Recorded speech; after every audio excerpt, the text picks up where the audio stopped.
Topping today's news, BPL informing ERCA of a reduction in electricity cost in the near future. Botswana and the Bahamas sign a memorandum of understanding to cooperate in various sectors, and the Pink Run 5K set for January officially launched.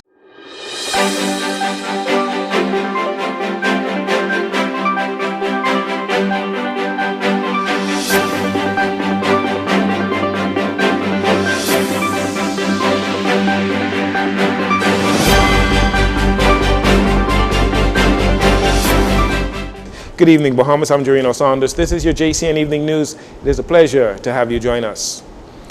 For Bahamas Power and Light customers, the struggle is almost over. The Utilities Regulations Competition Authority, ERCA, in a statement on Wednesday, said that BPL has confirmed the fuel charges have reached their peak and customers can expect lower rates moving forward. In fact, the power giant confirmed to its regulator that the fuel charge will decline this month for many and will be reflected in your electricity bills next month.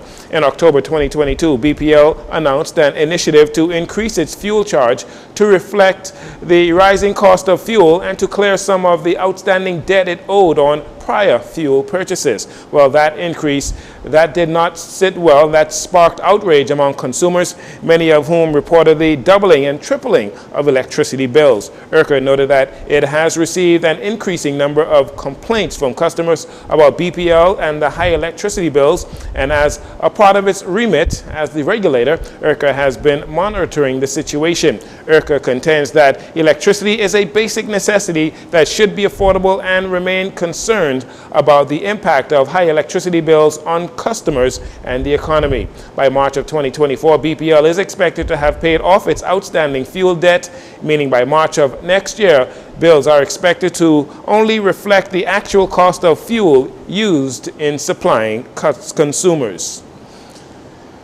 Dr. Mogzwidi Masisi, President of the Republic of Botswana, presented a distinguished lecture at the University of the Bahamas on Wednesday, calling for an exchange of knowledge and expertise between the Bahamas and Botswana.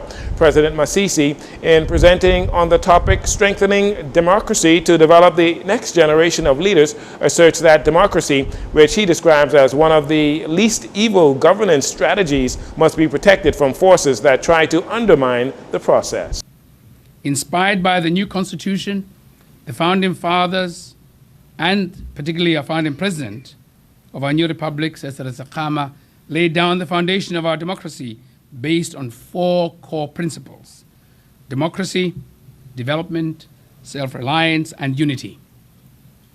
As a nation, we saw the need to rally the people around these principles in order to create a cohesive and distinct identity, thus establishing a stable socio-economic environment unique at that time in the African continent. More fundamentally, another prerequisite for democratization in Botswana has and will always be about accountable leadership. Dr. Masisi further contends that there could never be democracy without development and political tolerance. He says the Botswanan government relies on the Vision 2036, similar to the Bahamas' Vision 2040 for national development. Democracy and democratic ideals are not self-executing. The need for citizen participation in the day-to-day running of the country through democratic institutions as well as non-governmental civic organizations cannot be overemphasized. Since democracy has become a culture and a way of life for us, our people derive joy and happiness when they are able to express themselves freely, perform civic duties, and cast their ballot every 5 years without fail, as they will in October next year, and I will present myself as one of the options. If they don't want me, I go home. As small nation states, Botswana and the Bahamas both pursue foreign policies based on democratic values, where voices of small and big states can and should be heard. We continue to engage in dialogue at multilateral level in order to build a common understanding and strategies critical in addressing today's geopolitical issues. Dr. Masisi says the main goal of this visit to the Bahamas is to strengthen relationships with the Bahamas, set up a doctoral level scholarship program with the University of Botswana and the Ministry of Education, as well as establish multilateralism on global issues such as climate change. I would wish to draw deepened friendship and a commitment to collaborate between the government and the people, the institutions of the Bahamas, the government, the people of the Republic of Botswana and its institutions. Right, that's one. Two, I would hope to draw a greater interest in investing in the Botswana economy by the Bahamian business people and a commitment or a desire to reciprocate for our business persons. Two. Three, I'd hope that by the time we leave, the interest between our two countries across sectors is so deep that it's taken to the next level so that there is meaningful impact. I would hope to have made Botswana more known to the Bahamian people. President Masisi says Botswana is ready to work with the Bahamas to strengthen ideals of democracy, fundamental freedoms, and to support the next generation of leaders. Meanwhile, for the purpose of establishing bilateral political consultation, the Ministry of Foreign Affairs of the Bahamas signed a memorandum of understanding with ministerial counterparts from the Republic of Botswana on Wednesday, believing that the MOU will strengthen relationships and cooperation between the two countries for mutual benefits and to achieve common goals on international, multilateral, and bilateral ties. It is expected that economics, cultural relations, tourism, environmental, agricultural, health, educational, and financial services are all areas the two countries can have mutually beneficial exchanges. Dr. Lemonghai Kwape, the Foreign Minister for Botswana, and Minister of Foreign Affairs for the Bahamas, Fred Mitchell, signed the Memorandum of Understanding on behalf of their respective countries at the Goodman's Bay Corporate Center on Wednesday. Officials at the Ministry of Environment discussing the dengue fever outbreak, speaking particularly on the vector, ensuring that environments where mosquitoes breed are minimized. We hear from the Minister of Environment, Vaughn Miller, regarding efforts at his ministry to minimize mosquito breeding from an environmental perspective. One, all properties within but a half-mile radius of every suspected or confirmed case, they would have been visited and physically examined for the presence of the mosquito larvae and for water-bearing containers. Where they exist, they're discarded, they're overturned, or treated. Where containers and potential breeding sources are found in abundance, measures are taken to have the properties cleaned by engaging the property owners, our DEHS staff members, and contractors. Minister Miller also spoke of fogging efforts in some areas here in New Providence where a concerning amount of mosquito breeding areas were found. Also, secondly, the Department of Environmental Health Services, in response to the amount of breeding found in specific areas, have conducted what we are calling the Fight the Bite, some flash campaigns. We've had such in the Nassau Village area, also an area on Joe Farrington Road, and Ivanhoe Road, that's off Mackey Street, opposite the public library, and still ongoing as we speak in the Centerville area, Peter Street, connected to Market Street, and then go back to 7th Terrace, to Collins Avenue, and those right in those immediate areas. Also, what we've done in the areas in that half-a-mile radius, the team would go from door to door, conducting and examining, and to make sure also informing and educating.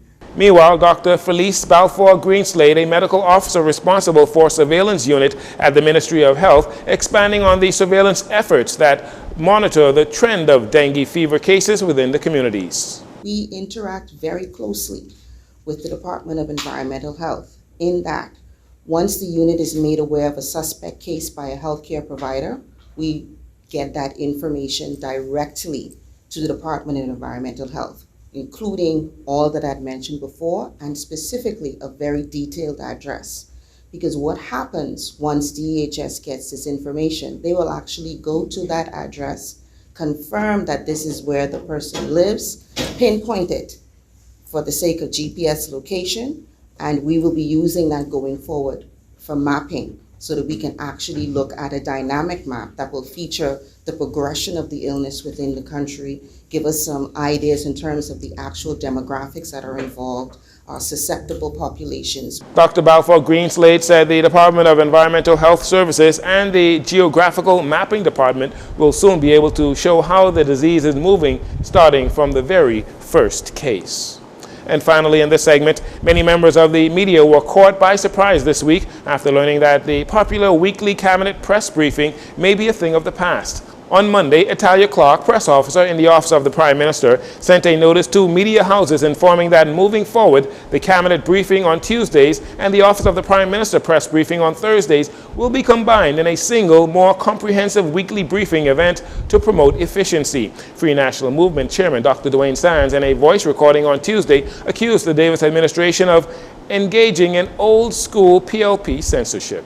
You see, as the wheels fall off this runaway New Day train, another restriction is being placed on public access to information. Now remember, in 2021, the fanfare and the hype from the then OPM press secretary, who was gushing about the new, efficient, improved access to government. Then they scheduled one cabinet briefing and one OPM briefing per week. Well, them days are gone, and Clint Watson, well, he gone too. But recently, after all the gaffes and the misspeaks and the contradictions, the PLP recognizes that they need to control the narrative. Nobody say nothing that's off script, because maybe they may say something like unorthodox immigration procedure, or they may claim to be the Prime Minister of a Northern Island, or they may mention that Bermuda trip again, and you can't have that. The statement from the Office of the Prime Minister went on to say that getting answers to questions by the media is very important to the government, and that the press office at the Office of the Prime Minister is committed to providing timely responses throughout the week. Dr. Sands accused the government of spending millions of dollars on public relations that is not working, and now trying to spoon-feed the public on what the Davis administration is or is not doing in their best interest. You see, this New Day crew have already spent millions of dollars on PR and media consultants, and that don't seem to be working. So this change is a part of a new official strategy. Now, every conversation with a minister or a parliamentary secretary will be scripted. It'll be choreographed. The public will be drip-fed official polling data that says what the government thinks the public ought to know. Oh, and by the way, the government of the Bahamas has also decided that they will no longer allow any media houses other than ZNS or BIS to attend certain official functions. Well, blow me down. There's some censorship, some pre-1992 old school PLP censorship. We in the FNM say that the truth shall set you free. What are they afraid of? Maybe they fear that the Fourth Estate might ask them some questions to ensure that our democracy, your democracy, is protected. There was no cabinet press briefing on Tuesday or OPM press briefing today. It is unclear when the first combined cabinet and OPM press briefings will be held. We'll actually take a break here. We'll be right back after these commercials.